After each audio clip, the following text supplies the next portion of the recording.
Assalamualaikum warahmatullahi wabarakatuh. Halo semuanya, perkenalkan aku Resti Putri Andria dengan NIM C24012111015. Pada kesempatan ini aku akan menjelaskan mengenai isolasi DNA. Nah, apa itu isolasi DNA? Isolasi DNA adalah teknik yang digunakan untuk memisahkan sel DNA dengan zat-zat lainnya. Tujuan dari isolasi DNA ini adalah untuk mendapatkan DNA yang berkualitas. Nah, selanjutnya kita masuk ke tahapan dari isolasi DNA. Yang pertama yaitu dengan siapkan sebanyak 0,03 gram sampel dalam 1, ml tub. Setelah itu, tambahkan 200 mikroliter GT buffer dan homogenisasikan sampel tersebut. Setelah sampel dihomogenisasikan, tambahkan 2 mikroliter PROC dan shake sampel dengan sudut 30 derajat.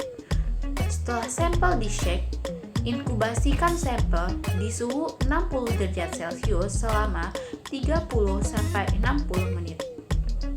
Selanjutnya, invert sampel setiap 5 menit sebanyak 30 kali.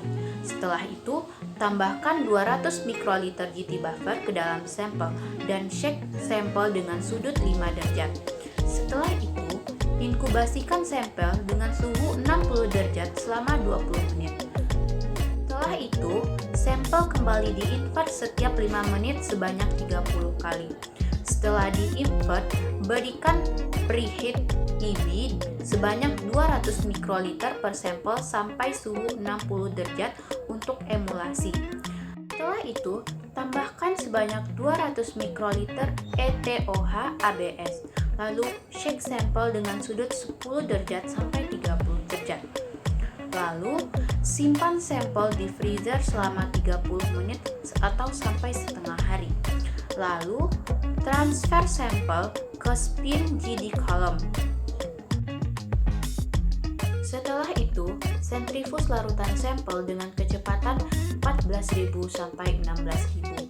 Sentrifus ini berfungsi untuk memisahkan antara larutan natan dan larutan supernatan, di mana larutan supernatan itu terletak pada dasar tub.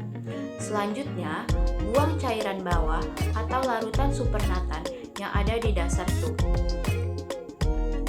Langkah selanjutnya yang kita lakukan adalah tambahkan 400 ml W1 buffer ke dalam tub sampel.